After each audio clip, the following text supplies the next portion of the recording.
পৃথিবীর সবচেয়ে ধনী ব্যক্তি এলন মাস্ক। তার প্রতিভা আর সম্পদ নিয়ে আমরা সবাই মুগ্ধ। কিন্তু জানেন কি, তার নিজের মেয়ে তার পরিচয় দিতে চায় না। কেন এমন হলো চলুন জেনে নেই। ২০২২ সালে এলন মাস্কের মেয়ে ভিভিয়ান জেনা উইলসন তার নাম পরিবর্তনের জন্য আদালতে আবেদন করেন। শুধু তাই নয়, তিনি স্পষ্ট করে বলেন যে তিনি তার বাবার সাথে আর কোনো সম্পর্ক রাখতে চান না। এর কারণ কি? ভিভিয়ানার মতে তার এবং তার বাবার মধ্যে মতের অনেক পার্থক্য রয়েছে। তাদের মতপার্থক্যের মূল বিষয় হলো LGBTQ+ বা ট্রান্সজেন্ডার। ভিভিয়ানার মতে মাস্ক এমন একজন বাবা ছিলেন যিনি থেকেও না থাকার মতো। মাস্ক কখনোই তার ট্রান্সজেন্ডার হওয়ার বিষয়টি মেনে নিতে পারেননি। মার্কিন নির্বাচনে ট্রাম্প জয়লাভ করার পর ভিভিয়ানা বলেন তিনি আর যুক্তরাষ্ট্রে তার ভবিষ্যৎ দেখতে পাচ্ছেন না, কেননা ট্রাম্প এবং এলন মাস্ক দুজনেই ট্রান্সজেন্ডারের বিপক্ষে।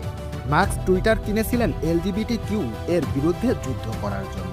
এলন মাস্ক দাবি করেন আমার ছেলেকে ওরা খুন করেছে।